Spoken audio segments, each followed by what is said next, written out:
Hello dear friends, welcome you all in your YouTube channel that is JKG career maker. Friends, आज की इस class में हम लोग पढ़ने वाले हैं इलास्टिसिटी, जिस चैप्टर को हम इलास्टिसिटी या फिर सिंपल स्ट्रेस या स्ट्रेन के नाम से हम जानते हैं। तो आज के चैप्टर का नाम है इलास्टिसिटी, ठीक है। इसको हम सिंपल स्ट्रेस और स्ट्रेन भी कहते हैं, ठीक है। तो अब इसमें हम समझेंगे कि इलास्टिसिटी बेसिकली होता क्या है, ठीक है। देखिए, इलास्टिसिटी को हम हिंदी में बोलते हैं तन्यता। इलास्टिसिटी का जो हिंदी में नाम है वो है तन्यता। तो सबसे पहले इस प्रॉपर्टी को हम समझते हैं।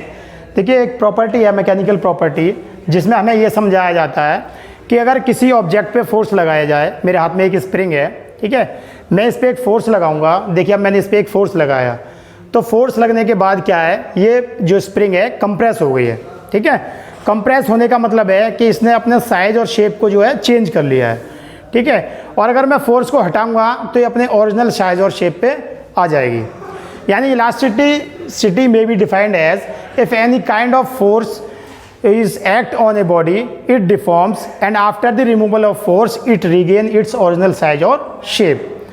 Means to say that कि अगर आपने किसी ऑब्जेक्ट पे कोई फोर्स लगाया और फोर्स लगाने के बाद उसने अपनी साइज और शेप को चेंज कर लिया और फोर्स को हटाने के बाद वो अपने ओरिजिनल साइज और शेप पे आ गई, इस प्रॉपर्टी को हम कहते हैं इलास्टिसिटी या फिर तन्यता, ठीक है फ्रेंड्स। तो इसी के नाम पे हमने इसका नाम डाला है। इसके एग्जाम्पल है आपके, जैसे ये आपकी स्प्रिंग हो गई, रबड़ हो गई, ये सारे आपके इलास्टिक मटेरियल कहलाते हैं, ठीक है। और इस प्रॉपर्टी को हम कहते हैं इलास्टिसिटी। तो इलास्टिसिटी को समझने से पहले और इस चैप्टर में आगे बढ़ने से पहले हमें समझना पड़ेगा फोर्स, ठीक है। फोर्स को हम हिंदी में बल कहते हैं और इसको हम कैपिटल F से डिनोट करते हैं, ठीक है। तो फोर्स को यहाँ पे डिफाइन किया जाता है, किसी वस्तु पर लगाया गया धक्का अथवा खिंचाव, जिस बल से उस वस्तु की स्थिति में परिवर्तन आए या परिवर्तन लाने की चेष्टा की जाए। मैं फिर से रिपीट कर रहा हूँ, किसी वस्तु पर लगाया गया धक्का अथवा खिंचाव जिससे उस वस्तु की स्थिति में परिवर्तन आए या परिवर्तन लाने की चेष्टा की जाए, उसको हम बल कहते हैं। फॉर एग्जाम्पल, मेरे हाथ में ये मोबाइल है, मैं इस पर एक धक्का लगा रहा हूँ या खिंचाव लगा रहा हूँ, ठीक है। तो इससे इस वस्तु की स्थिति में क्या हो रहा है, परिवर्तन आ रहा है, ठीक है। तो इस जो मैं एक्ट कर रहा हूँ, पुल और पुश, ये क्या कहलाता है, हमारा बल कहलाता है। याद रहे, जरूरी नहीं है कि उस वस्तु की स्थिति में परिवर्तन आए। दूसरा एग्जांपल समझिए, ये वॉल है, मैं इसको फोर्स लगा रहा हूँ, ठीक है, मैं धक्का लगा रहा हूँ, ये आगे नहीं बढ़ी, ये जो बोर्ड है या वॉल है ये आगे नहीं बढ़ रही है। इसका मतलब क्या है, वॉल या बोर्ड आगे बढ़े या ना बढ़े, लेकिन मैंने चेष्टा की, मैंने एफर्ट किया, ठीक है। तो मेरे द्वारा लगाया गया जो धक्का है वो क्या कहलाएगा, बल कहलाएगा, ठीक है। तो एनी काइंड ऑफ पुल और push which change the position of body और try to change, this is known as force या फिर आपका बल, ठीक है फ्रेंड्स। उम्मीद करता हूँ आपको ये समझ में आ गया होगा। अब इसके हम थोड़ा सा आगे बढ़ते हैं। अब समझते हैं हम इलास्टिसिटी को। इलास्टिसिटी से समझने से पहले हमने जैसे यहाँ पे समझा अभी फोर्स, तो फोर्स में मैंने आपको बताया, ये आपके जो इसके टाइप होते हैं वो आपको पता होने चाहिए। एक है आपका टेंसाइल फोर्स, टेंसाइल फोर्स। एक होता है आपका कंप्रेसिव फोर्स, ये होगा आपका कंप्रेसिव फोर्स। और एक आपका होगा शियर फोर्स, ठीक है। ये इसके टाइप्स हैं। तो टाइप इसके और भी हैं, बट जो मेन है आपके वो यही है। टेंसाइल फोर्स तनन बल, कंप्रेसिव फोर्स आपका संपीड़न बल और शियर फोर्स आपका कर्तन बल। मैं इनकी हिंदी बता देता हूँ। ये आपका तनन बल, तनन बल जिसको हम बोलते हैं टेंसाइल फोर्स। कंप्रेसिव फोर्स होता है आपका संपीड़न बल, संपीड़न, ये आपका संपीड़न बल है, ये आपका संपीड़न बल, ठीक है फ्रेंड्स, ये संपीड़न बल होता है। और शियर फोर्स को हम बोलते हैं कर्तन बल, कर्तन बल। अब इनको हम समझते हैं थोड़ा सा। देखिए, फिगर की हेल्प से मैं आपको समझाने की कोशिश करता हूँ। जो शियर टेंसाइल फोर्स है उसमें क्या होगा, एक बॉडी होगी और उसमें आउटवर्ड डायरेक्शन में फोर्स लगा होगा, ठीक है। टेंसाइल फोर्स में अब जैसे मान लीजिए ये स्प्रिंग है, अगर आपको दिखाई दे रही है, इसमें मैं एक बाहर की साइड फोर्स लगा रहा हूँ, ठीक है। तो ये क्या होगा, आपका टेंसाइल फोर्स होगा या तनन बल होगा। जैसे ये मार्कर है, मैं आउटवर्ड डायरेक्शन में यानी कि बाहर की डायरेक्शन में फोर्स लगा रहा हूँ, तो वो क्या कहलाएगा, यहाँ पर फोर्स को मैं P से डिनोट कर रहा हूँ, ठीक है। फोर्स को अगर मैं P से डिनोट कर रहा हूँ तो आप देख सकते हो इस ऑब्जेक्ट पे आउटवर्ड डायरेक्शन में एक फोर्स लग रहा है, बाहर की दिशा में एक फोर्स लग रहा है, जिसको हम टेंसाइल फोर्स या फिर तनन बल कहते हैं। ठीक है फ्रेंड्स, नेक्स्ट है हमारा कंप्रेसिव फोर्स। अब ये रिवर्स हो जाएगा, ये आपकी ऑब्जेक्ट है, इसमें अगर अंदर की साइड में एक फोर्स लग रहा है तो उसको हम बोलते हैं संपीड़न बल या फिर कंप्रेसिव फोर्स। जैसा कि ये आपकी स्प्रिंग है, मैं इसको अंदर की तरफ प्रेस कर रहा हूँ, या आपका ये मार्कर है, मैं इसको अंदर की तरफ फोर्स लगा रहा हूँ, तो ये कहलाएगा मेरा कंप्रेसिव फोर्स या फिर आप इसको कहते हैं संपीड़न बल। ठीक है, now comes to the next point, that is your shear force. Shear force is most important then tensile force और कंप्रेसिव फोर्स। शियर फोर्स क्या है, देखिए ये कोई आपकी ऑब्जेक्ट है, ठीक है, इसमें एक फोर्स लग रहा है डाउनवर्ड टू अपवर्ड, एक फोर्स लग रहा है अपवर्ड टू डाउनवर्ड। फोर्स को आप P से या F से किसी से भी नोट कर सकते हैं। ठीक है, तो ये अलग अलग बुक पे डिपेंड करता है। अब आप देखिए अगर यहाँ पे इस तरह से फोर्स लगेगा तो ये जो ऑब्जेक्ट है वो यहाँ कहीं से फेल होगी। ठीक है, तो इस तरह के फोर्स को हम कहते हैं शियर फोर्स या फिर कर्तन बल। इसका सबसे अच्छा एग्जाम्पल है आपकी सीजर, कैंची। देखिए कैंची को हम इस तरह से यूज़ करते हैं तो उसमें क्या होता है, एक नीचे से फोर्स लगता है ऊपर की तरफ, एक ऊपर से फोर्स लगता है नीचे की तरफ। ठीक है, तो यहाँ पे ये जो पोर्शन है दो पार्ट में ब्रेक हो जाएगा। तो जो आपका शियर फोर्स है या कर्तन बल है वो क्या है आपका इक्वल, देखिए ये और ये फोर्स दोनों इक्वल होंगे और अपोजिट डायरेक्शन में होंगे।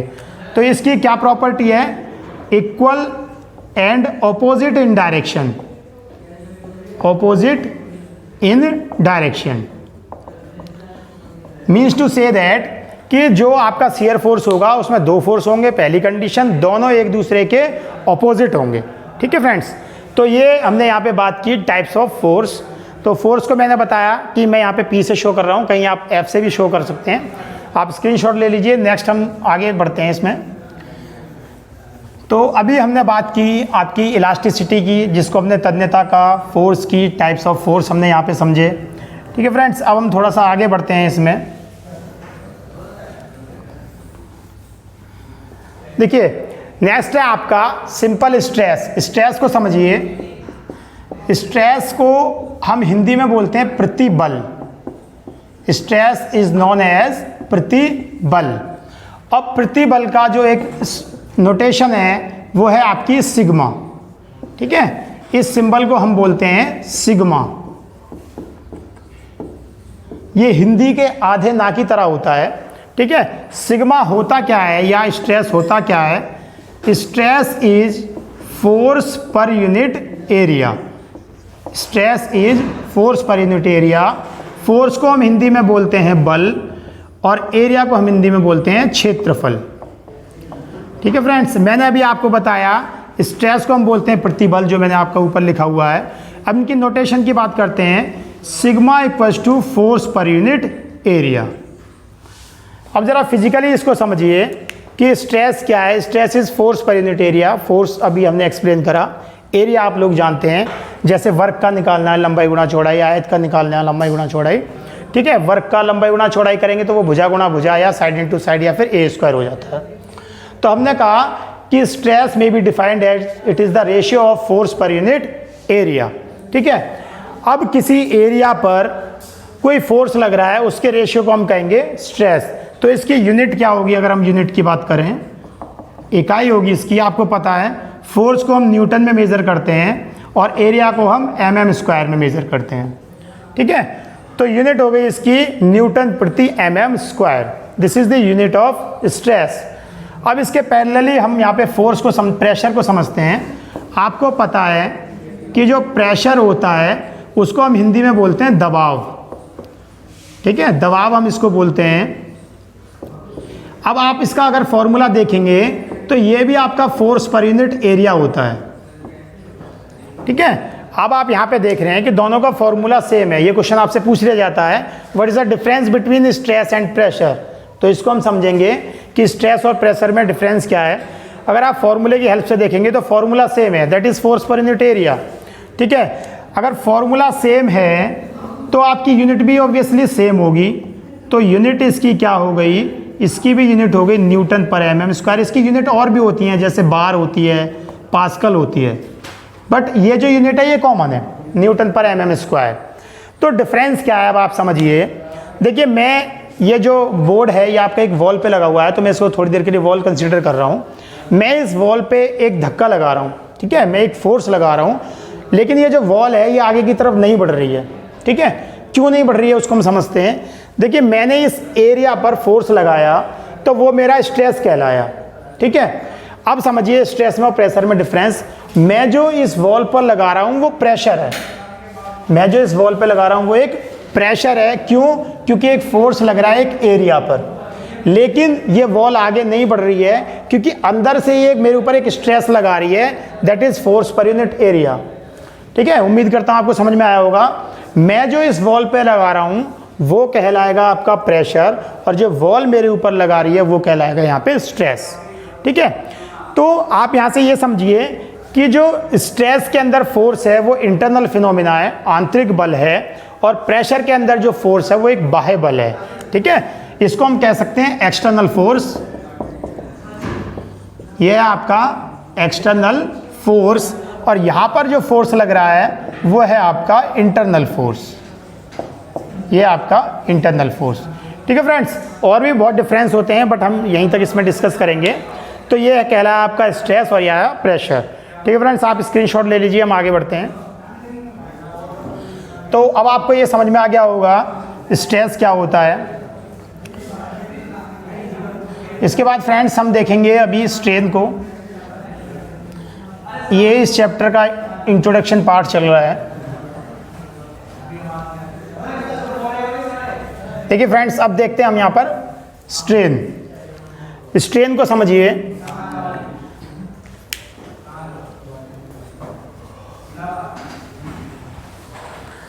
देखिए आपका स्ट्रेन जो होता है उसको हम हिंदी में बोलते हैं विकृति। Stress is also known as विकृति, ठीक है। इसको जो सिंबल है वो ये है, इस सिंबल को हम बोलते हैं एप्सिलॉन, ठीक है। ये ई की तरह बनता है, तो आपका जो सिंबल है वो है एप्सिलॉन। अब इसको देखिए समझते हैं what is strain. Strain is change in dimension, change in dimension upon original dimension, ठीक है फ्रेंड्स। ये जो रेशियो होता है change in dimension upon original dimension, यही कहलाता है हमारा स्ट्रेन, ठीक है फ्रेंड्स। अगर हम इसकी यूनिट की बात करें तो हमने आपको बताया कि अगर यूनिट आपको बतानी है तो आपको फॉर्मूला पता होना चाहिए। अगर मान लीजिए चेंज इन डायमेंशन, पहले तो इसका मतलब समझते हैं। देखिए चेंज इन डायमेंशन का मतलब क्या है। ये देखिए मेरे पास स्प्रिंग है, सपोज ये अभी 10 mm की है, ठीक है। ये 10 mm की है, अगर मैं इस पर एक फोर्स लगाता हूँ तो अब ये क्या हो गई 11 mm की हो गई, ठीक है। तो अब आप यहाँ से समझिए कि चेंज इन डायमेंशन में कितना चेंज आया, यहाँ से समझते हैं। देखिए ये आपकी स्प्रिंग थी, ठीक है, कोई रॉड मान लीजिए, ये इनिशियली 10 mm की थी सपोज। मैंने इस पर एक फोर्स लगाया, फोर्स लगाने के बाद क्या होगी फ्रेंड्स, ये हो गई आपकी 11 mm की। आप समझने की कोशिश कीजिए, पहले 10 mm की थी और अब हो गई ये 11 mm की, ठीक है। तो चेंज कितना आया फ्रेंड्स, ये आया 1 mm, ठीक है, ये आपका 1 mm आया। तो हमने यहाँ पे क्या सीखा, what is strain. Strain is change in dimension, so change in is 1 mm। आप समझ सकते हैं, पहले ये जो स्प्रिंग थी या कोई रॉड थी वो 10 mm की थी, फोर्स हमने अप्लाई किया, उसकी डायमेंशन जो कितनी हो गई, लेंथ हो गई 11 mm। तो चेंज कितना आया 1 mm upon original dimension. Original कितनी थी ये 10 mm, ठीक है फ्रेंड्स। तो आपको इसका मीनिंग समझना है कि चेंज कितना आया 1 mm का, ओरिजिनल कितना था 10 mm। अब देखिए आप 10 mm से mm कट जाएगा और इसको आप सॉल्व करेंगे तो 0.1 आ जाएगा, ठीक है फ्रेंड्स। तो उम्मीद करता हूँ आपको स्ट्रेन समझ में आया होगा। अब हम बात कर रहे थे इसकी यूनिट की। देखिए यूनिट के लिए अगर आपको फॉर्मूला पता है तो यूनिट याद रखने की ज़रूरत नहीं है। देखो आपने यहाँ पे देखा कि mm से mm कैंसिल आउट हो गया तो इसकी यूनिट कुछ भी नहीं बची। That means strain is unitless, it is unitless, और इसको हम हिंदी में कहते हैं इकाई रहित। दैट मीन्स कि स्ट्रेन हैव नो यूनिट, ठीक है। तो आपको ये चीज़ समझ में आ जानी चाहिए कि हर क्वांटिटी की यूनिट नहीं होती। For example I have 2 marker. अगर मेरे पास ये 2 मार्कर है, मैं आपसे पूछूं कि यहाँ पर इसकी यूनिट क्या है, तो हम कह रहे हैं 2 मार्कर हैं, समझ लीजिए 2 मार्कर हैं या 2 मार्कर हैं, तो 2 इज़ द मैग्नीट्यूड, 2 आपका मैग्नीट्यूड है और मार्कर आपका ऑब्जेक्ट है। That means there is no unit is here. यहाँ पर आपकी कोई यूनिट नहीं है, तो हर जगह यूनिट हो ऐसा ज़रूरी नहीं है। जहाँ पर यूनिट है या यूनिट नहीं है वो आपको समझना पड़ेगा। तो ये क्वेश्चन आपके बार बार पूछा जाता है। Strain have no unit, that means this is known as unitless या फिर इकाई रहित। ठीक है फ्रेंड्स, आप स्क्रीनशॉट ले लीजिए, इसके आगे बढ़ते हैं।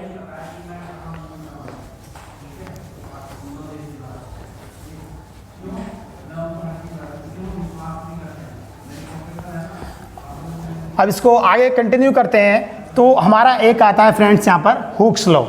ठीक है, Hooke's law is very important. यह फ्रेंड्स हुक्स लॉ। ठीक है, अब हुक्स लॉ क्या कहता है? अगर आप स्ट्रेस और स्ट्रेन को समझ चुके हैं तो Hooke's law says that stress is directly proportional to the strain. ठीक है, हुक्स लॉ क्या कहता है?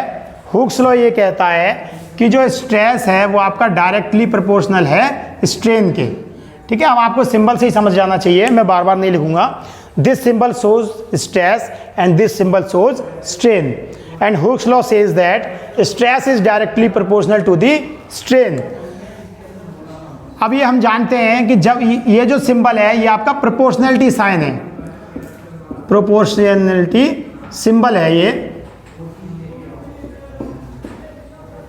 ठीक है, ये आपका प्रोपोर्शनलिटी साइन है, प्रोपोर्शनलिटी सिंबल है। जब प्रोपोर्शनलिटी साइन को हम हटाते हैं तो इक्वल टू आ जाता है और एक आपका कांस्टेंट आ जाता है। अब आपने देखा यहाँ पर स्ट्रेस और स्ट्रेन था, प्रोपोर्शनलिटी का साइन हमने हटाया तो उसकी जगह आपका इक्वल टू और एक कांस्टेंट आ गया। ठीक है फ्रेंड्स, तो आपको ये समझना है कि इक्वल टू का सिंबल और एक कांस्टेंट कब आ जाता है? जब आपका प्रोपोर्शनलिटी का साइन हटता है। ठीक है फ्रेंड्स, अगर अब आप यहाँ से E निकालेंगे तो E निकलेगा stress upon strain, and this E is known as elastic constant, elastic constant. ठीक है फ्रेंड्स, तो ये जो E है ये कहलाता है आपका इलास्टिक कांस्टेंट। ठीक है फ्रेंड्स, और ये आपका पता ही है, ये है आपका स्ट्रेस और ये है आपका स्ट्रेन। ठीक है फ्रेंड्स, अब हम यहाँ पे यूनिट की बात करेंगे। मैंने आपको फिर वही बात रिपीट कर रहा हूँ, अगर फॉर्मूला आपके पास है, यूनिट आपको याद नहीं है, तो इससे आपकी यूनिट आपको पता लग सकती है। जैसा कि अभी हमने देखा था कि स्ट्रेस की जो यूनिट होती है वो होती है न्यूटन प्रति mm स्क्वायर। ठीक है, अभी हमने देखा था कि जो स्ट्रेस की यूनिट होती है वो होती है न्यूटन पर mm स्क्वायर, और हमने स्ट्रेन की यूनिट देखी वो है आपकी यूनिटलेस। ठीक है, that means stress and modulus of elasticity. ठीक है, यहाँ पे हमने कहा इसको इलास्टिक कांस्टेंट है। ठीक है, इसको हम बोलते हैं modulus of elasticity, modulus of elasticity.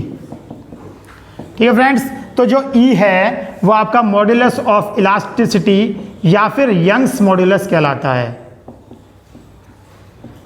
आपके एग्जाम में ये कई बार क्वेश्चन पूछा जाएगा, आपको सिंबल गिवन होगा, आपको इससे नाम पूछा जाएगा, तो आप इसको इलास्टिक कांस्टेंट कहें या मॉड्यूलस ऑफ इलास्टिसिटी कहें या फिर यंग्स मॉड्यूलस कहें, एक ही बात है। ठीक है, तो मैंने यहाँ पे आपको बताया कि E क्या है आपका modulus of elasticity, modulus of elasticity, या फिर आप इसको कह सकते हैं यंग्स मॉड्यूलस। ठीक है, सो यहाँ पे एक क्या आपका रिजल्ट क्या निकल के आया कि unit of stress and modulus of elasticity, modulus of elasticity, modulus of elasticity is same. ठीक है, दोनों की यूनिट सेम है, जो कि क्या है न्यूटन प्रति mm स्क्वायर। ठीक है फ्रेंड्स, न्यूटन पर mm square is the unit of stress as well as modulus of elasticity और यंग्स मॉड्यूलस। ठीक है फ्रेंड्स, तो आप स्क्रीनशॉट ले लीजिए, हम आगे बढ़ते हैं इसमें। ये तो बात रही हमारे हुक्स लॉ की। अब हम बात करेंगे फ्रेंड्स इलास्टिक कांस्टेंट्स की। फ्रेंड्स इस सेक्शन में हम थ्योरी सेक्शन देख रहे हैं सिर्फ, जो कि बहुत इंपॉर्टेंट है। क्वेश्चन इस चैप्टर में आपकी थ्योरी से ही उठते हैं, कुछ क्वेश्चंस भी आते हैं जिनको हम नेक्स्ट वीडियो में करेंगे। फिलहाल हम अभी थ्योरी पढ़ते हैं। तो हमने बात की फ्रेंड्स, अब हम यहाँ पे पढ़ रहे हैं इलास्टिक कांस्टेंट्स। इलास्टिक कांस्टेंट्स, ठीक है फ्रेंड्स। कांस्टेंट्स आपके बहुत सारे हैं, लेकिन इस चैप्टर में जो मेन इलास्टिक कांस्टेंट हैं वो है आपके के, ई एंड सी। के, ई एंड सी आपको याद रखने के लिए कि हमने एक ट्रिक बना रखी है, इसका नाम आप कह सकते हो सिर्फ याद रखने के लिए, कृष्णा इंजीनियरिंग कॉलेज। ठीक है फ्रेंड्स, ये इसकी कोई फुल फॉर्म नहीं है, ये बस जस्ट आपको याद रखने के लिए, ताकि कई बार आपसे पूछ लिया जाए कि इलास्टिक कांस्टेंट्स कौन से हैं। तो K for Krishna, E for engineering and C for college. ठीक है, ये फुल फॉर्म कभी आपसे पूछी नहीं जाएगी, बस ये सिंपल सी ट्रिक है ताकि आपको याद रहे कि हमारे पास यहाँ पर 3 कांस्टेंट हैं, दैट इज के, ई एंड सी। सो ई अभी हम देख चुके हैं, जिसको हमने कहा मॉड्यूलस ऑफ इलास्टिसिटी या फिर यंग्स मॉड्यूलस। नाउ अब हम समझते हैं बल्क मॉड्यूलस। ये जो आपका के है, ये फ्रेंड्स आपका bulk modulus, and C is shear modulus. Shear modulus, ठीक है फ्रेंड्स। जो सी है इसके 2 सिंबल और हैं, सी, एन और जी। ठीक है फ्रेंड्स, इसको भी मैंने एक ऑर्डर में लिखा हुआ है ताकि आपको ये ऑर्डर समझ में आए कि सी एन जी की फुल फॉर्म आपको पता होगी, कंप्रेस्ड नेचुरल गैस। इस कंप्रेस्ड नेचुरल गैस का यहाँ से कोई मतलब नहीं है, सिर्फ मैं आपको यहाँ से ये समझाना चाहता हूँ कि सी से दिखाओ या एन से दिखाओ या जी से दिखाओ, उसका मतलब एक ही है। ये तीनों ही आपके कहलाते हैं आपके शियर मॉड्यूलस। ये आपके तीनों शियर मॉड्यूलस कहलाते हैं। ठीक है फ्रेंड्स, तो शियर मॉड्यूलस का फिजिकल मीनिंग समझ लीजिए। See is change in volume upon original volume. ठीक है फ्रेंड, तीनों कांस्टेंट की, all constant have same unit. ठीक है फ्रेंड्स, जो आपके कांस्टेंट हैं तीनों, उनकी क्या यूनिट है? ये आपकी न्यूटन प्रति एमएम स्क्वायर। मतलब कि आपका जितने भी कांस्टेंट हैं, के है, ई है और सी है, इन तीनों की सेम यूनिट है, दैट इज न्यूटन पर MM square. All constant having same unit. ठीक है, as well as stress also having same unit. ठीक है फ्रेंड्स, यहाँ पे हमने क्या सीखा कि जो 3 कांस्टेंट है, K, E and C and stress, इनकी जो यूनिट है आपकी वो सेम है, वो है आपकी न्यूटन प्रति एमएम स्क्वायर। ठीक है फ्रेंड्स, तो आज की क्लास में इतना ही। बाकी इस चैप्टर का हम पार्ट 2 लेके आएंगे, जिसके अंदर हम और कुछ चीज़ें सीखेंगे, कुछ न्यूमेरिकल करेंगे। ठीक है फ्रेंड्स, तो अगर आपको मेरी वीडियो पसंद आ रही है तो इसे ज़्यादा से ज़्यादा लाइक, शेयर एंड सब्सक्राइब करें, और आपके जितने स्टडी रिलेटेड ग्रुप में उनमें शेयर कर दें। Okay friends, thank you.